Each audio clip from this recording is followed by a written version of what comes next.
mendengarkan podcast ini. Ketika kita mengerti bahwa kekristenan itu jalan hidup dan tujuan pemberitaan Injil adalah dikembalikannya manusia ke rancangan Allah semula, di dalamnya termasuk manusia dapat memiliki karakter Allah, kodrat ilahi, divine nature. Lalu manusia dimungkinkan untuk memiliki persekutuan yang eksklusif dengan Allah Bapa dan Tuhan Yesus. Maka cara pemberitaan Injil kita sangatlah berbeda. Kalau orang tidak memahami kekristenan sebagai jalan hidup, bahwa target yang hendak dicapai dalam penginjilan adalah bagaimana mengembalikan manusia ke rancangan semula Allah, berkodrat ilahi, dan bisa memiliki persekutuan yang eksklusif dengan Bapa dan Anak, maka pemberitaan Injil sama dengan siar agama yang dilakukan banyak agama. Sehingga kita sedang berkompetisi. Kita seperti berkompetisi. Bagaimana menarik orang menjadi orang Kristen dan menjadi anggota gereja. Saya sempat mempersoalkan, saudaraku, satu kenyataan yang membuat hati kita pasti berduka. Bahkan ada kemarahan.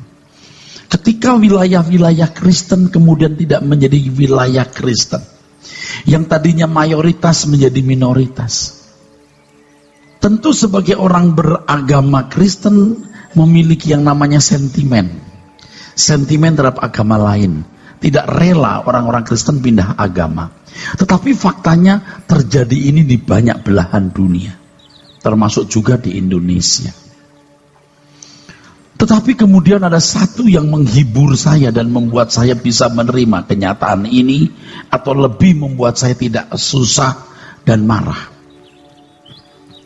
Pertimbangan untuk apa jadi Kristen, tapi akhirnya tidak mencapai tujuan kekristenan itu. Percuma juga. Dan faktanya ada banyak orang Kristen yang tidak kalah jahatnya dengan orang non-Kristen. Kekristenan adalah usaha Tuhan mengembalikan manusia ke rancangan semula. Orang bisa berkodrat ilahi, sehingga ia bisa berpikir dan berperasaan seperti Tuhan. Maksudnya segala sesuatu yang dilakukan bisa sesuai atau selalu sesuai dengan pikiran perasaan Allah dan memiliki hubungan yang eksklusif. Kalau tidak mencapai target atau pencapaian ini, untuk apa kekristenan? Kekristenan hanya menjadi lembaga agama yang menyediakan liturgi bagi umatnya dan menggulirkan keberagamaan tanpa memiliki nafas jiwa Injil murni yang Tuhan Yesus ajarkan. Bukan yang Tuhan Yesus ajarkan itu. Nah, untuk apa? Nah, Bapak Ibu saudaraku sekalian, jadi yang pertama kita harus mengerti penginjilan itu apa. Penginjilan dari kata Injil, yaitu memberitakan Injil atau memasyarakatkan Injil atau mensosialisasikan Injil. Nah, sekarang masalahnya Injil itu apa? Saya sudah menyinggung di pertemuan terdahulu. Injil Euangelion, indah angelion berita, ini berita baik. Nah, masalahnya baik menurut siapa, baik yang bagaimana?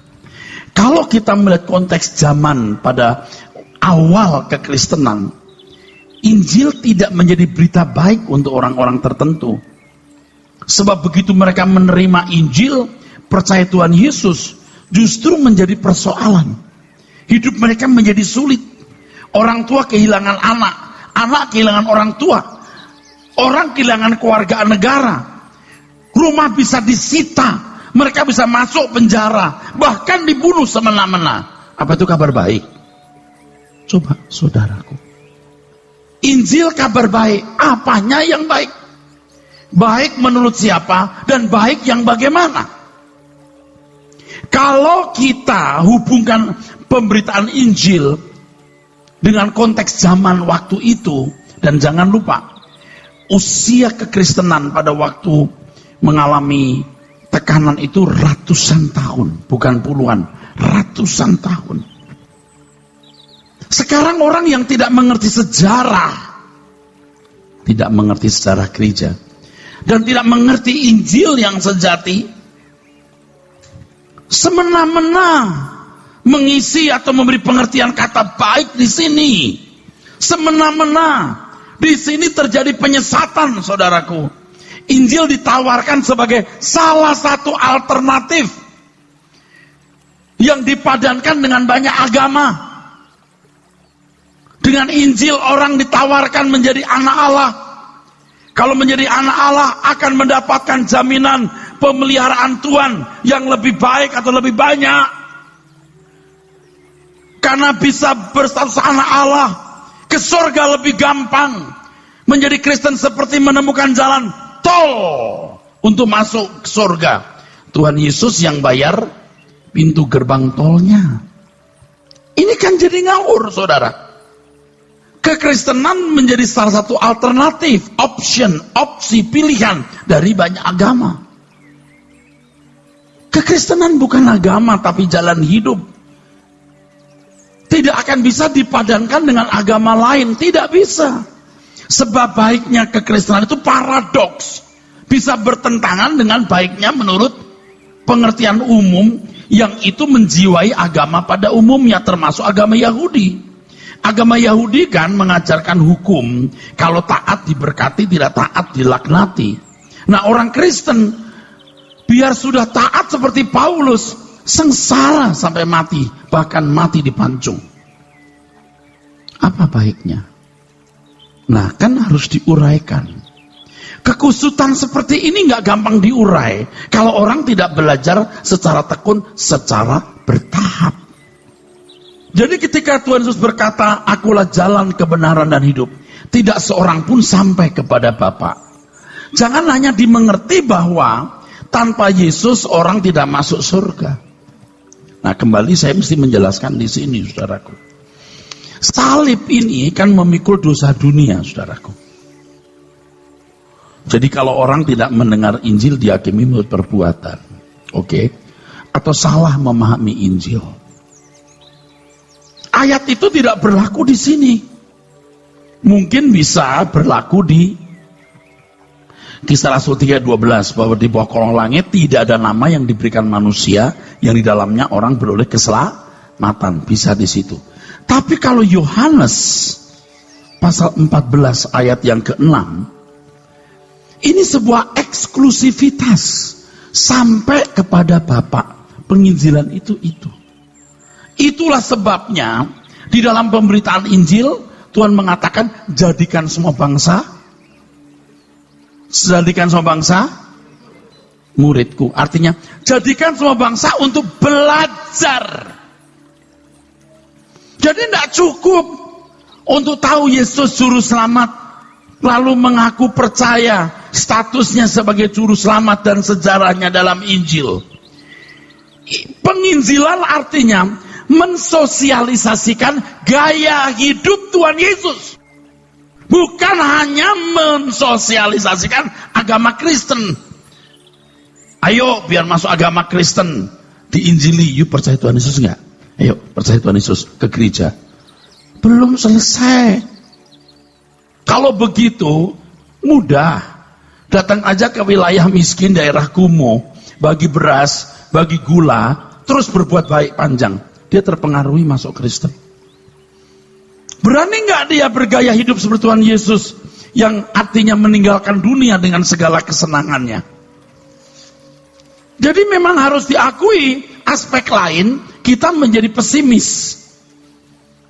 Makin kemari, makin ke depan nanti, makin pesimis kita memberitakan Injil. Apakah orang masih bisa menerima Injil?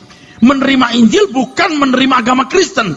Menerima Injil artinya mengetahui cara gaya hidup anak Allah yang diperagakan Tuhan Yesus dan melakukannya.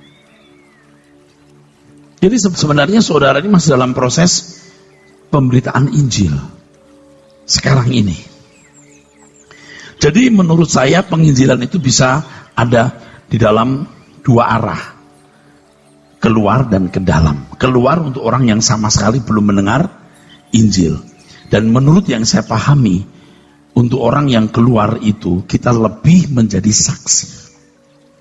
Saksi, membuktikan bahwa Yesus itu anak Allah. Dia juru selamat.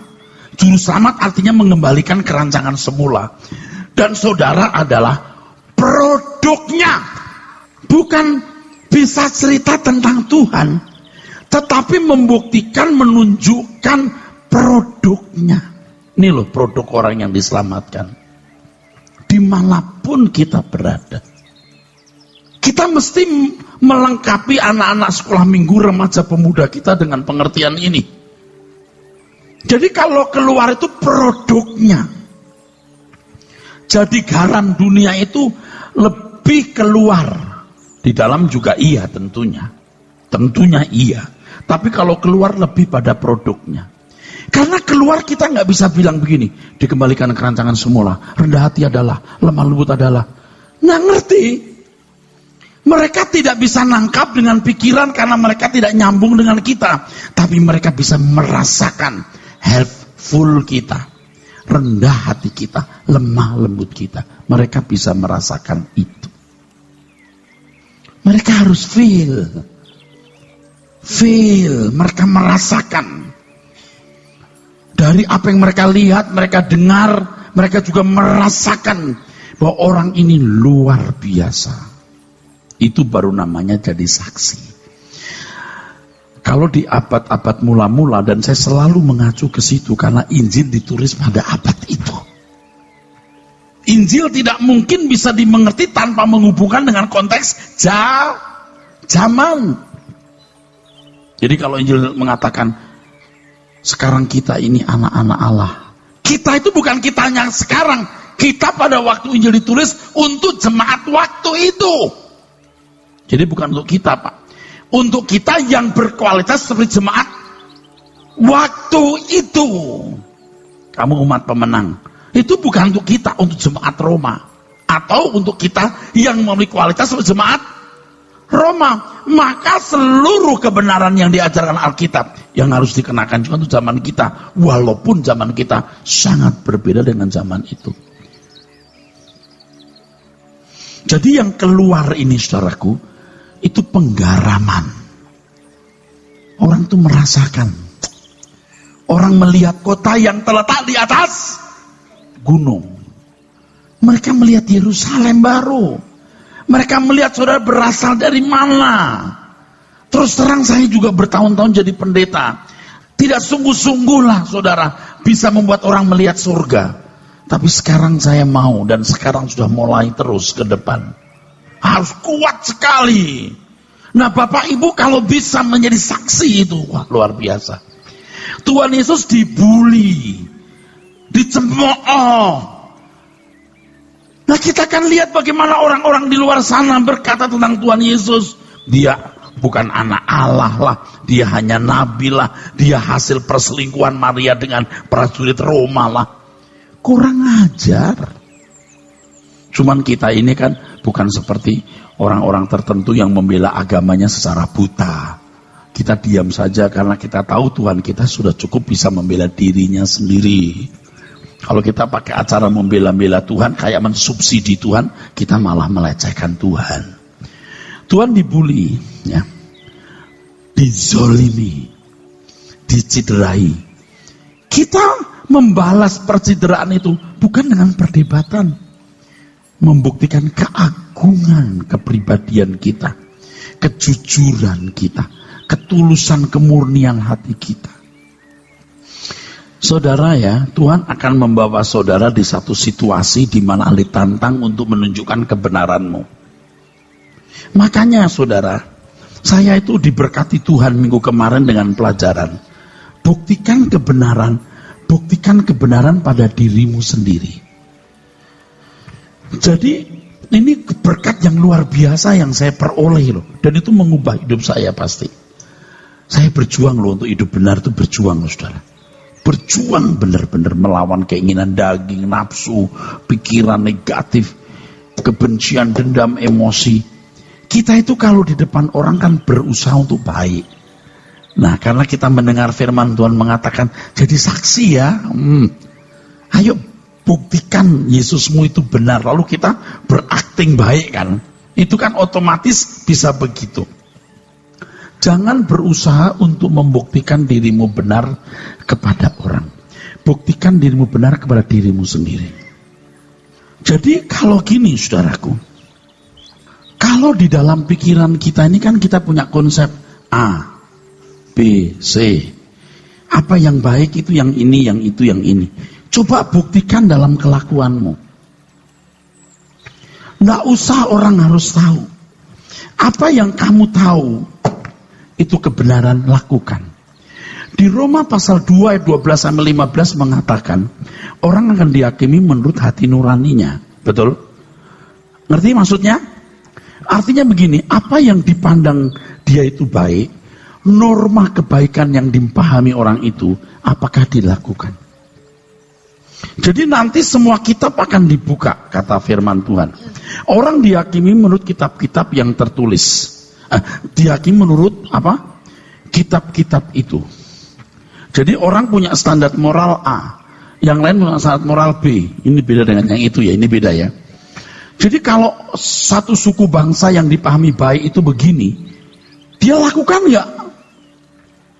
Apakah dia melakukan kebaikan yang dia pahami itu, atau hanya mengerti apa yang baik dan dia langgar sampai dia tidak pernah bisa berbuat baik dari apa yang dipahami oleh dia, apa yang dipahami baik menurut konsep dia. Yang lain, yang baik itu begini, dia lakukan enggak? Nah, orang dihakimi menurut itu. Kitab-kitab yang tertulis itu. Kitab-kitab itu. Anda menangkap maksudnya? Nah, sekarang kita punya konsep kebaikan kan luar biasa. Oh, ini mestinya jadi khotbah khusus loh.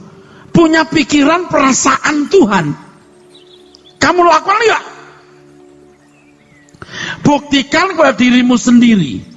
Nah, di situ nanti Anda akan mengalami yang namanya dualisme keinginan dalam dirimu seperti Roma pasal 7. Kamu tahu apa yang baik, tapi yang jahat kamu lakukan. Di situ ada head to head antara keinginan kita pribadi dengan keinginan roh. Nah, sekarang buktikan kebenaran itu kepada dirimu sendiri. Kamu lakukan nggak apa yang kau pandang baik? Dan Roh Kudus akan pimpin kita di sini. Dan kalau kamu bisa membuktikan kebenaran itu, pasti kamu akan dinilai orang benar juga. Kecuali orang itu sentimen, kamu sudah benar pun dianggap salah, bisa. Dan kamu tidak perlu membuktikannya kepada Tuhan, karena Tuhan sudah tahu apa yang kamu lakukan. Ini luar biasa. Ini luar biasa. Kalau Tuhan Yesus suruh selamat kita, mengembalikan kita ke rancangan semula, kita memiliki kodrat ilahi, kita bisa berpikir, berperasaan seperti Tuhan, buktikan itu kepada dirimu sendiri. Jadi kita berjuang untuk melakukan apa yang baik menurut Tuhan. Dengan sendirinya kita bisa menjadi saksi. Yuk kita belajar di sini, saudaraku. Jadi asik nanti. Head to head antara keinginan kita dan keinginan roh. Disitulah kita ada proses yang namanya pneumatikai stoikomen, berjalan menurut roh. Stoikomen seperti marching. Nah, di situ saudara, di situ prosesnya. Nah, kepada orang-orang di luar sana, kita itu menjadi saksi. Saudara akan diperhadapkan kepada situasi ekstrim. Diperlakukan tidak adil dalam keluarga besar, semua pelit-pelit ngurus mama atau papa, Anda harus keluar uang sendiri, sudah begitu masih disalahkan. Berjuanglah untuk membuktikan kelasmu, dan orang tidak bisa membantah bahwa saudara luar biasa. Amin, saudaraku. Kalau penginjilan ke dalam itu beda. Saya seperti ini. Bagaimana saya menggelar Injil dalam pengajaran yang mengubah hidup saudara? Tentu saja penggaraman juga bukan hanya lewat perkataan, lewat perbuatan. Waktu saya berdoa, itu spiritnya harus benar. Ada satu yang saya mau kasih tahu, yang para pembicara mesti tahu. Waktu kita berdoa, jemaat sudah diberkati. Kita belum khotbah, berdoa saja, jemaat sudah diberkati. Kenapa? Karena kita bisa membawa jemaat atau kalimat doa kita itu ke hadirat Tuhan. Nah kalau pendeta tidak pernah bergaul dengan Tuhan, doanya ngambang, ringan. Anda tidak suka dong kalau dengar musik itu lagi kayak kepada surga kami terima kasih engkau telah memberkati kami. Kan kalau doa bisa sesuai dengan situasi waktu itu mau ngomong apa. Nah kalau orang itu bisa connect dengan Tuhan, itu doanya selalu fresh. Dan itu nggak bisa ditemukan pada orang yang tidak bersekutu dengan Tuhan secara benar. Anda ngerti saya ngomong apa? Walaupun cuman Bapa kami bersyukur malam ini kami. Tapi itu connect. Apalagi doa malam jam 9 hari Jumat. Oh Anda akan merasakan hadirat Tuhan yang luar biasa. Jangan digantikan dengan yang lain. Anda punya acara yang lain gak perlu. Gak usah. Masuk. Nah di sini tuh transfer spirit. Waktu pendeta berdoa. Waktu pendeta nyanyi. Itu rohnya mesti berbagi. Anda ngerti nggak kalau orang punya hubungan sama Tuhan? Nyambung, tik. Dan itu berbagi. Makanya kalau hidup saya sudah tidak beres, itu khotbah juga udah takut. Pengalaman begitu banyak. Tapi kalau mau khotbah, takut. Kalau hidupnya nggak beres, doa kita juga munafik. Nggak selalu saya sukses. Nggak selalu saya doanya bagus, nyanyinya bagus. Nggak selalu, karena kita sering nggak stabil. Tapi kalau di gereja ini harus digarami. Dari kesaksian hidup, dari nyanyian, dari doa. Ini Injil diajarkan. Baik secara kognitif maupun secara impartasi. Impartasi, ini kan impartasi saudara. Dan ini nggak gampang. Makanya pendeta itu pekerjaannya berat. Karena dia dihakimi dengan ukuran yang berbeda. Dia bukan hanya mengajarkan kebenaran, tapi juga membagi gairah hidupnya. Nah kalau saudara terus mendengar kebenaran, suasana kebaktian itu bagus. Ini akan memberikan pengaruh yang signifikan dalam hidup saudara. Nah disinilah penginjilan ke dalam. Jadi ada penginjilan keluar, ada penginjilan ke dalam. Ini semua penginjilan, proses ini. Sebab Anda belajar apa yang baik menurut Tuhan, lewat pengajaran itu, saudaraku. Nah, saudaraku sekalian, ketika kita memberitakan Injil lewat kehidupan kita secara konkret, kita tidak bisa berhenti, tidak bisa diam. Mengapa? Karena Kristus itu, Tuhan kita Yesus Kristus, satu-satunya jalan keselamatan. Jadi kalau ada jalan yang lain, mungkin kita bisa berkata, ya udah, kalau nggak mau ini, ada alternatif lain. Nah, satu-satunya. Kalau salib tadi, saudaraku, di luar, kalau tidak ada salib, nggak ada penghakiman. Nggak ada salib, semua masuk neraka tanpa hambatan. Tapi ada salib, ada penghakiman. Dan bagi orang percaya, yang mau percaya, dimungkinkan mereka untuk menjadi orang yang berkodrat ilahi, orang yang memiliki hubungan yang eksklusif dengan Tuhan, supaya fungsional sebagai korpus delikti. Jadi sasaran kita menginjil bukan sekedar supaya orang beragama Kristen, tetapi bagaimana orang menjadi sempurna sampai menjadi korpus delikti. Di tempat di mana kita mengemban profesi, di situ kita melakukan penggaraman. Yang tadi saya katakan penginjilan keluar itu, saudara.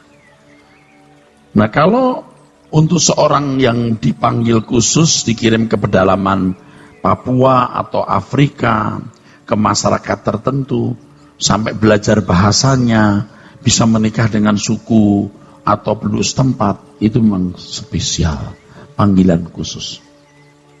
Tapi kita juga punya panggilan yang tidak dijangkau oleh mereka.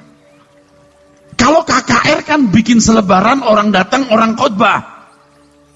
Seperti misalnya kalau kita KKR di Kalimantan, bikin selebaran, yang datang juga orang-orang Kristen. Kalau ada orang non-Kristen mungkin 5%, nggak mungkin 10%, 3%. Ya kadang-kadang juga memang kalau ada mujizat, besok-besok orang-orang non-Kristennya ikut didoakan. Tapi kalau di Jakarta ini, gimana kita bisa masuk ke setiap wilayah, lorong dan berbagai bidang kehidupan? Saudaralah yang punya tempat. Saudaralah yang punya wilayah. Saudara punya area. Saudara punya tanggung jawab. Saudara adalah agen-agen Tuhan, duta-duta Tuhan yang menggarami mereka. Dengan menimbang pengertian misi ini, setiap orang harus ada dalam misi Bapa. Setiap kita. Hidup kita itu misi. Hidup kita semua itu misi. Setiap orang Kristen harus ada dalam misi Bapa. Tidak ada seorang pun anak Tuhan yang tidak turut menanggung misi ini. Dalam hal ini kita bisa membedakan antara misi dan panggilan. Kalau misi diganti dengan pelayanan, saya sudah katakan pelayanan ini harus dilakukan semua orang. Tetapi bagi saudara harus menemukan tempat di mana saudara harus mengemban pekerjaan misi itu. Misalnya saudara seorang suster. Jadilah ahli di bidang saudara. Kalau Anda seorang IT, ahlilah di bidang itu.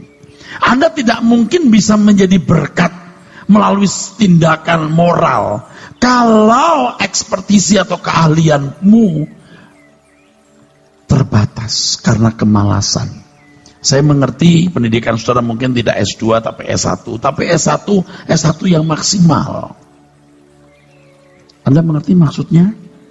Anda suster, Anda tidak lebih pintar dari dokter, tapi maksimalah keahlian sebagai suster. Oleh sebab itu mengembangkan potensi hidup, itu pekerjaan misi. Nah dulu kita kan nggak mikir, kita pikir mengembangkan potensi itu yaitu bidang kehidupan yang berbeda dengan pelayanan. Itu pelayanan. Jadi semua kita, saudara, harus ada dalam pelayanan. Jadikan semua bangsa muridku. Semua orang mengemban ini. Bagi murid-murid Tuhan Yesus waktu itu dan Rasul Paulus punya panggilan khusus sampai tidak menikah. Ya, sekarang juga ada orang-orang yang mau jadi penginjil, menjangkau suku-suku terasing yang tidak terjangkau, unreached people. Ya. Nah, dalam melaksanakan pelayanan ini kita memiliki panggilan. Betapa pentingnya dari sekolah minggu remaja pemuda diajarkan orientasi kerja. Sebab di bidang di mana seseorang memilih profesi atau keahlian, di situ dia memerankan panggilannya. Dulu yang kita pahami menginjil itu sekolah penginjil. Bisa cerita tentang Yesus dan seluk-beluk. Tapi sekarang kita memiliki dimensi yang lain. Sekolah Alkitab itu gereja. Semua saudara harus memahami teologi secara lengkap dan utuh. Kalau Anda datang PA hari Jumat, Anda bisa mengerti apa itu teologi. Seluk-beluk teologi. Dan betapa rumitnya. Dan kalau saudara belajar teologi setiap hari Jumat di sini, Anda akan jadi cerdas untuk yang lain. Nanti membuat relasi hubungan antara pokok ini dengan pokok ini lebih cerdas. Dan sekolah Alkitab itu gereja ini, saudara. Gereja harus jadi sekolah Alkitab. Hanya gereja tidak mengajarkan memang bahasa Yunani, Ibrani, tidak mengajarkan memang latar belakang Alkitab, penulis kitab Matius siapa, tahun berapa ditulis, dalam konteks apa, enggak. Tetapi saudara sudah menemukan butir-butir kebenaran. Ibarat belajar bahasa Inggris, Anda tidak belajar grammar, tapi Anda belajar praktis langsung. Tapi bisa ngomong. Anda ngerti maksudnya? Nggak belajar grammar, tapi dengerin orang ngomong, dengerin pidato, dengerin bahasa Inggris lewat film. Anda bisa berbahasa Inggris. Itu sama dengan teologi. kalau saya belajar sampai gramatikanya, Anda tidak. Tapi Anda bisa mengerti, Anda bisa melaksanakan. Bahkan Anda ngerti nggak, orang yang belajar bahasa Inggris, saking tidak ingin salah grammarnya, nggak bisa ngomong. Ini past tense nggak? Bring broad. Ya, dia mikir, aduh, ini mesti present tense, ini present perfect. Nah, jadi bingung, nggak bisa ngomong. Tapi ada orang yang nggak pernah tahu grammar, lancar. Nah, Anda seperti orang yang belajar bahasa Inggris tanpa belajar grammar. Tapi kan lebih bagus belajar grammarnya juga belajar praktisnya. Nah, semua saudara belajar seluk-beluk. Jadi tidak perlu harus sekolah penginjil khusus. Itu untuk orang yang dikirim ke pedalaman Papua atau Afrika sana. Anda enggak. Anda menjadi suster, dokter, sopir, karyawan, dimanapun sudah berada. Anda memerankan panggilan saudara di sini. Dari hal inilah saudara bisa menjadi bagian dari proyek misi Tuhan. Dan Anda tahu bahwa setiap saudara memiliki tempat yang istimewa. Tempat yang tidak bisa ditempati oleh siapapun. Tempat yang hanya bisa ditempati oleh saudara. You yourself. Yang unchangeable, nggak bisa digantikan. Dan kalau kita bisa mengerti itu, betapa berharganya saudara. Aku dirancang Tuhan jadi pria. Aku dirancang dengan DNA demikian. DNA yang cakap dalam bidang ini. Dan aku harus cakap di bidang itu. Dan di tempat di mana aku berorientasi kerja, di situ aku menghadirkan kerajaan Allah lewat perbuatanku. Setiap orang yang percaya kepada Tuhan Yesus dan hidup di dalam Dia, harus hidup seperti Yesus hidup, yaitu menjadi utusan Bapa. 1 Yohanes 1 ayat yang ke-6. Hidup seperti Tuhan Yesus hidup dalam pelayanan, berarti bagaimana kita menghadirkan sosok yang menjadi juru selamat bagi semua orang. Dimulai dari kita. Ini loh, produk orang yang diselamatkan. You mau nggak? Perhatikan, saya mau ngomong satu hal penting. Setiap orang pasti memiliki kesempatan mendengar Injil. Setiap orang. Sehingga tidak ada orang yang berkata, saya tidak pernah mendengar Engkau Tuhan. Setiap orang. Setiap manusia pasti punya kesempatan. Di zaman anugerah loh bicara ya. Di zaman anugerah ya. Dan nih yang kedua ini penting. Setiap saudara pasti punya tempat untuk menjadi saksi dan pemberita Injilnya. Saudara. Orang itu harus mendengar Injil. Kau orangnya. Yang itu harus mendengar Injil. Kau orangnya. Jadi betapa kita ini orang-orang istimewa, saudara. Dan kalau saya ini, wah lebih istimewa lagi mestinya ya. Karena saya merekrut, saudara. Tanggung jawab saya lebih besar. Saya harus memiliki pemahaman yang lengkap mengenai kebenaran. Saya harus memberitakan dan mengajarkannya kepada saudara. Dan saudara begitu bangun pagi menuju tempat kerja, saudara mulai berpikir, siapa yang menjadi mangsaku hari ini. Nanti mangsanya banyak. Waktu duduk di warung kopi, waktu naik taksi, waktu jalan nunggu, waktu duduk di terminal menunggu kereta api atau bus. Ada banyak proyek yang Tuhan akan berikan karena setiap orang harus mendengar Injil. Dan Anda pasti punya tempat yang istimewa. Itulah sebabnya firman Tuhan mengatakan, Tuhan tidak mungkin meletakkan pelita di bawah gantang. Kamu terang dunia. Kamu harus memberitakan Injilku. Kamu harus memberitakan kerajaanku. Ini simbol kita kaki Dian nih saudara. Saya juga tidak tahu kalau kaki Dian akhirnya menjadi begitu populer buat kita. Kaki Dian itu ini. Menorah namanya. Nah, pelita itu di sini. Jadi kalau ada pelita nyala, ini diambil ditaruh di sini. Butuh bukan 1, 7. 7 bukan dalam arti 7, harus lengkap. Masing-masing punya fungsi, saudara. Nah, kalau pelita ini nyala, tidak mungkin ditutup gantang. Gantang itu bowl, big bowl, mangkok besar. Nggak mungkin. Apa ada orang nyalakan kaki lampu terus tutup? Ada nggak? Ada. Orang gila. Orang pasti naruh di sini. Nah, kalau saudara punya tempat di sini misalnya, ini tempat saudara ya, si A ini.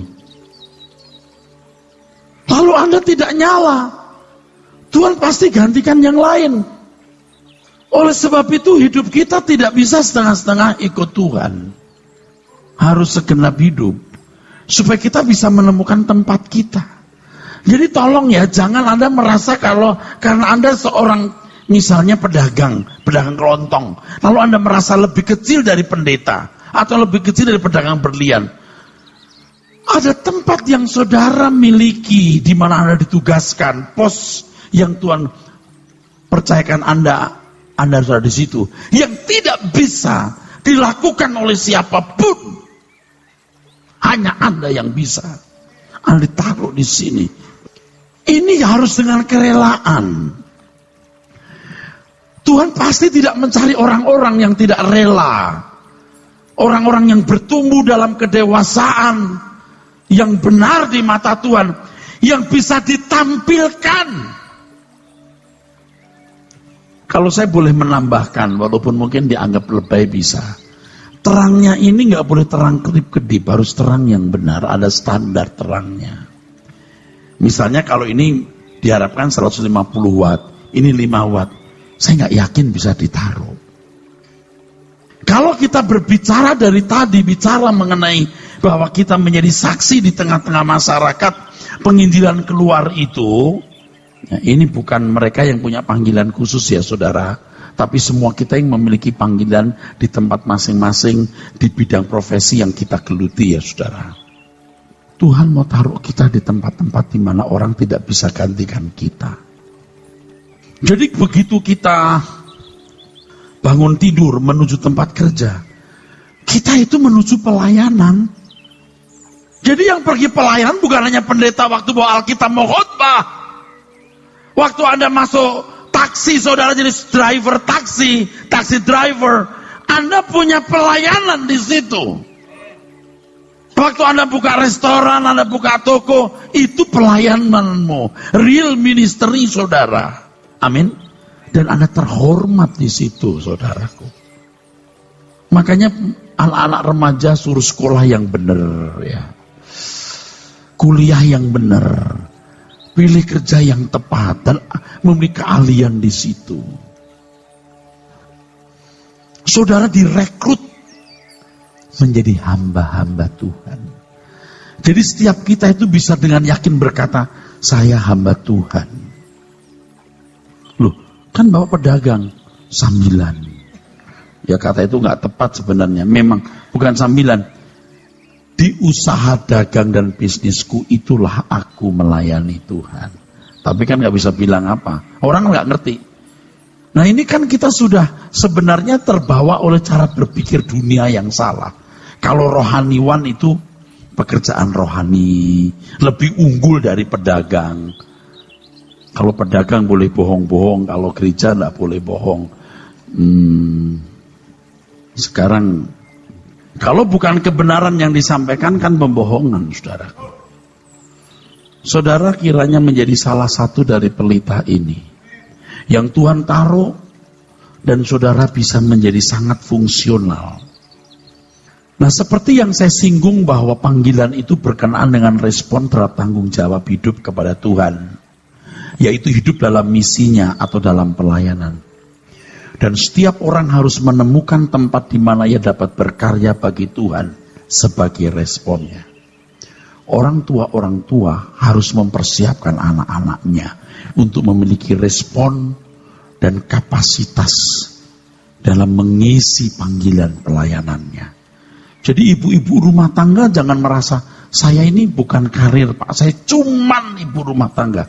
Kata cuman itu loh. Ibu rumah tangga punya tugas yang tidak bisa dikerjakan oleh bapak. Ibu-ibu ngurus anak dengan baik. Pokoknya dunianya hanya suami, anak, titik. Kalau ibu rumah tangga. Saya mengerti sekarang ini dunia sudah begitu sulitnya. Ibu-ibu harus ikut membantu cari nafkah. Ya. Akhirnya anak-anak terbengkelai. Anak-anak dikasih pembantu, saudaraku. Jadi bukan Roh Kudus yang turun, Roh Inem. Karena anak-anak melihat pembantunya sembahyang di dalam agamanya atau semenurut agamanya. Sampai anaknya ikut-ikutan, saudaraku. Ada anak-anak ya, ini bukan ngarang nih. Anak-anak yang sampai pembantu pulang sakit. Jadi stres. Kalau mamanya pergi, dada-dada. Ada anak-anak yang sampai medok. Karena pembantunya orang Jawa, bahasa Jawanya medok, anaknya jadi ikut medok. Jadi bingung juga loh. Anak tinggal di Jakarta kok, mama aku mau pergi. Loh, kok bisa begini? Gimana ini? Karena pembantunya orang Jawa. Mama aku mau pergi ya. Loh, udah makan belum nak? Belum. Loh, dia ngikutin pembantu. Oke kalau cuman nada, medok. Tapi kalau sampai spiritnya gimana? Nah kalau sampai saudara secara finansial bisa diberkati, ibu-ibu bisa ngurus anak, aduh uruslah anak-anak saudara. Dan saya masih punya hutang ya untuk mengajarkan semua ibu-ibu, tolong ingatkan kepada pengurus, semua ibu-ibu muda yang punya anak tidak boleh tidak menyusui. Kok Pak Era sekarang urusan susu sih? Begini saudaraku, susu ibu nggak bisa diganti pakai susu apa-apa saudara. Demi masa depan anak-anak. Lalu anak-anak dampingi, maka ada buku itu yang diterbitkan sekarang muncul lagi, cerita orang tua yang cerita. Supaya anak-anak bisa meresponi panggilan Tuhan dalam pelayanan. Dan punya kapasitas mengisi panggilan itu. Artinya, kalau anak-anak bodoh, tidak punya keahlian, mau mengisi apanya? Ingat ketika Tuhan Yesus menyelamatkan Matius, membawa Matius keluar dari rumah cukainya. Matius mendapatkan special calling jadi rasul. Tetapi ketika Sakius mengikut Tuhan Yesus, dia tidak menjadi salah satu murid, tetap jadi pemungut cukai. Disitulah dia memerankan panggilannya. Dan bilang Matius lebih baik dari Sakius, tidak. Kalau dilihat dalam hitungan, Sakius lebih berat menghadapi pengaruh dunia sekitarnya. Juga gak kalah hebatnya, saudaraku. Ingat gak orang gila di Gadara? Mau ikut Tuhan, Tuhan bilang, enggak, kamu harus pulang. Kamu harus bersaksi. Jadi saudaraku, oleh karena setiap orang pasti memiliki tempat yang khusus bagi misi Bapa atau pelayanan pekerjaan Tuhan.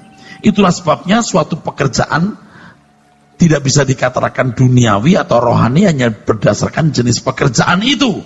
Tapi motivasi orang melakukan pekerjaan tersebut. Sehingga saudara yang sekarang ini memiliki profesi sebagai karyawan swasta, pegawai negeri, dokter, kontraktor, suster, dan lain-lain. Saudara adalah hamba-hamba Tuhan di tempat itu. Amin.